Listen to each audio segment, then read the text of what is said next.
$450 million. A massive number. It is. And just so we're all on the same page, we are not talking about, a celebrity's net worth or the budget for a summer blockbuster. No. This $450 million is the estimated annual benefit that the state of Alabama allegedly gets from what our sources are calling a forced labor scheme. And that figure is really the anchor for everything we're going to get into today. We're looking at a huge class action lawsuit. It's called Council v. Ivey. Kay Ivey, that's the governor of Alabama. The governor, yes. Yeah. But the lawsuit, it's really targeting the entire apparatus. You're talking the Department of Corrections, local sheriffs, even private corporations. And the main allegation is that the prison system in Alabama isn't really about public safety anymore, but it's been turned into a business. A business designed to extract labor. That's the claim. And not just cheap labor, coerced labor. I want to pause on that for a second, because the sources, they immediately use the phrase modern-day slavery. And that's a very heavy, very charged term. Usually you hear that, and it feels like a metaphor or maybe some kind of political rhetoric. But this lawsuit seems to be using it, well, literally. Is that just legal hyperbole? That's the crucial question, isn't it? And to understand why they use that word, we have to look at the legal definition of an employee. The plaintiffs here, the incarcerated people, they're arguing that under federal law, they meet every single criteria. They're hired, they're supervised, and their work directly benefits an employer. But the state's position is, no, you're not employees, you're prisoners. The state relies on the 13th Amendment. And most people, they know it abolished slavery, but they forget the second half of the sentence. The fine print. The fine print, except as a punishment for crime. That exception is the whole mechanism. The lawsuit argues that Alabama is exploiting that loophole to kind of recreate a system of chattel slavery. They're saying it's not about rehabilitation, it's about a captive workforce that cannot say no. Let's get into the mechanics of that, because cannot say no implies force. I mean, if you're in prison, you expect to have to follow rules, right? Keep your cell clean. Yeah. But this is something else entirely. Oh, very different. The lawsuit details a system they call work or violence. It alleges that the Alabama Department of Corrections, the ADOC, uses the threat of brutal physical harm to make sure production quotas are met. Okay, so give me an example. If I refuse to go work on a road crew one day because I'm sick, or maybe I just don't want to, what happens? It's not just about losing privileges. The sources describe something much darker. If you refuse to work, you're often put in isolation. Or you're moved to dorms that are known to be incredibly dangerous. What does that mean? The allegation is that the prison administration essentially deputizes other, more violent prisoners to enforce the rules. So like hit squads. The sources describe them pretty much that way. You're thrown into an environment where the homicide rate is 10 times higher than the state average. So the choice isn't work or lose TV. It's work or risk being beaten, sexually assaulted, or even killed. That puts the forced in forced labor. It creates a fully coerced workforce. And this is where that huge financial incentive kicks in. If you have a workforce that can't strike, can't unionize, and can't refuse dangerous conditions, you have a massive economic advantage. Okay, let's talk about the money. We mentioned that $450 million benefit to the state. How does that actually break down? Are these people getting paid anything at all? Well, it depends on who they're working for. There are sort of two main buckets. First, you have the work that's done for the state itself. Yeah. Maintenance, cooking, cleaning, maybe working for the Department of Transportation. Filling potholes, that kind of... Exactly. For those jobs, the pay is often zero. Nothing. Nothing. If they're lucky, they might make up to 25 cents an hour. Quarter an hour? Capped at $2 a day.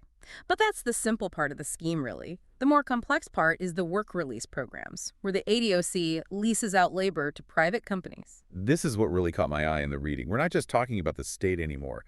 We're talking about huge private brands, fast food chains, car parts manufacturers. Burger King, McDonald's, Wendy's, Bama Budweiser. The lawsuit lists over 575 private corporations. But wait a minute. If I'm McDonald's, I have to follow federal labor laws. I have to pay a minimum wage. I can't just pay a guy a quarter to flip burgers, can I? Technically, the companies often do pay a wage that looks, closer to the real rate on paper, but the worker never sees that money. Where does it go? The ADOC intercepts it. The state takes a 40% cut of the gross wages right off the top. 40%. That sounds like a massive tax. Yeah. How do they even justify taking almost half of someone's paycheck? They call it a fee. to cover the cost of incarceration, but the lawsuit, it calls it a human trafficking fee. Wow. That is incredibly specific language. And it's framed that way because the ADOC is basically acting as a staffing agency that just keeps the commission. I mean, in fiscal year 2024, the ADOC reported a $12.2 million profit just from these programs. So the prison system is a profit center. It's not just a cost for taxpayers. It's actually generating revenue for the state. And that profit creates a really perverse incentive. If your prison system makes money based on how many people you have leased out to Burger King or working in poultry plants, do you want fewer prisoners? Yeah, you want more. Or at the very least, you want to keep the ones you have. And you specifically want to keep the productive ones. Which brings us to what the lawsuit calls the parole trap. And I think this is one of the most damning parts of the sources. This part just flipped my entire understanding of good behavior on its head. The conventional wisdom is you go to prison, you learn a trade, you keep your nose clean, you get parole. But the data here suggests the opposite is happening. The data is staggering. Up until around 2018, parole grants in Alabama were actually rising. They hit about 53%. Then Governor Kay Ivey appointed a new chair to the parole board and, well, everything changed. The numbers crash. They plummeted. By 2022, the grant rate for Black applicants dropped to 6%. 6%. That's statistically almost zero. Right.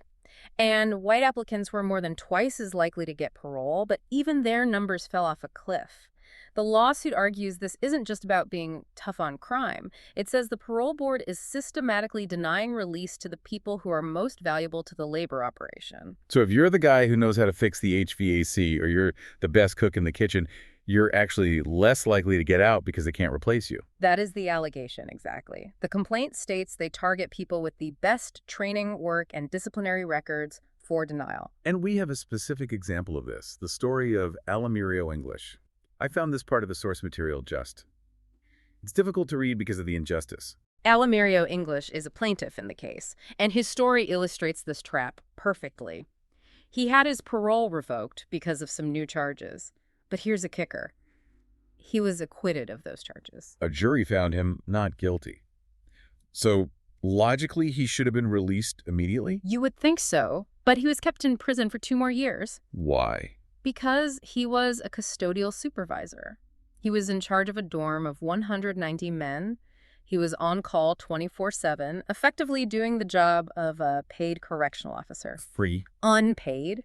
The source material quotes him saying he was paid in peanut butter jelly sandwiches and leftovers from the kitchen. That detail about the sandwiches, it's not just the money, it's the dignity. You have a grown man managing 190 people, keeping the peace in a dangerous place, and you're paying him in scraps. And when he asked why he wasn't being released, the response was basically that he was too useful. He's quoted as saying, if they can't replace you, they don't let you go. It turns the whole concept of rehabilitation into a liability.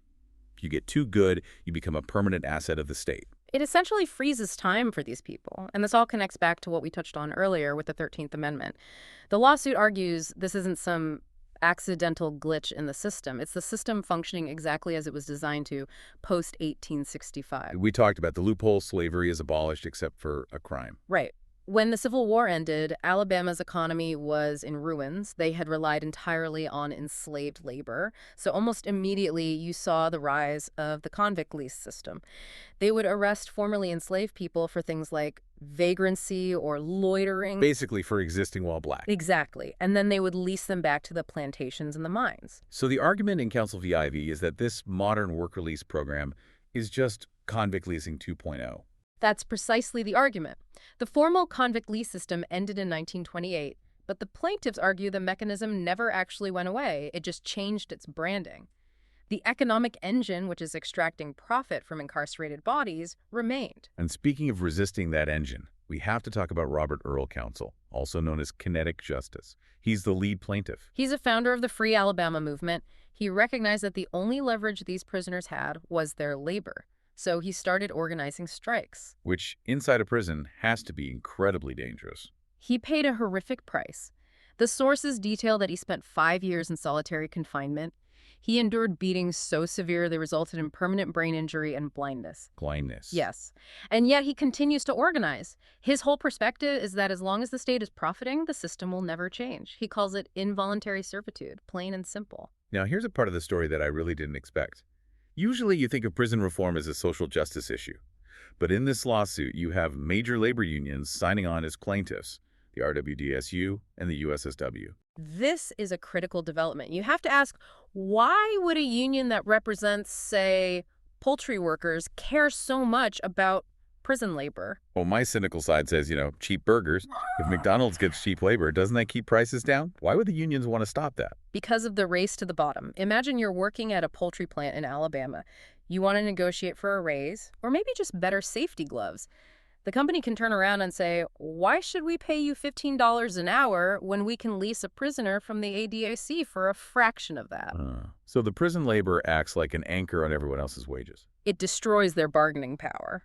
You can't compete with a worker who is legally prohibited from saying no and costs pennies on the dollar. Stuart Applebaum, the president of the RWDSU, he argues that this suppresses wages for the entire working class of Alabama, not just the incarcerated population. It pits the free worker against the coerced worker. And it distorts the free market. If you believe in fair competition, this system is fundamentally anti-competitive. The companies using prison labor have an unfair advantage over companies that hire free citizens and pay them a fair wage. Which makes this an economic issue for every single resident of the state, whether they care about prison conditions or not. That's the strategy. By framing this as an economic injury to free workers, they broaden the coalition in a really significant way. We've talked about the violence used to force work, but we should probably paint a clearer picture of the environment inside these places. The sources call Alabama's system the deadliest in the nation. Yeah, the Department of Justice has actually sued Alabama over this separately. The overcrowding is severe. Some facilities are at nearly double their capacity. But the real issue is understaffing. Which seems so ironic given how many people are locked up there. The prisons are critically short on correctional officers. So what does the ADOC do? It uses prisoners to fill the gaps. The sources mention prisoners performing dorm supervision and administrative tasks. This goes right back to Alamirio English running his own dorm. It creates this chaotic, lawless environment. Violence, extortion, sexual assault, they become tools of control. If the guards aren't there, the enforcers are. And if you want to stay safe, maybe you agree to work that extra shift at the factory. The violence is the stick that makes the carrot of work release look like the only option for survival. So where does this lawsuit stand right now? It was filed in late 2023. These things can drag on for years. It's still in the early litigation phase, and the state is, you can imagine, fighting it hard. However, it seems like the external pressure is starting to work. It's cracking the foundation a little bit. The sources mentioned a change at the parole board. Leigh Wathney, the chair who oversaw that massive drop in parole grants we talked about, was not renewed for her position in 2025. She's out. And what happened to the numbers after she left? They shot back up almost immediately. As of August 2025, parole grant rates have risen to nearly 67%. That is a wild swing, from 6% to 67%.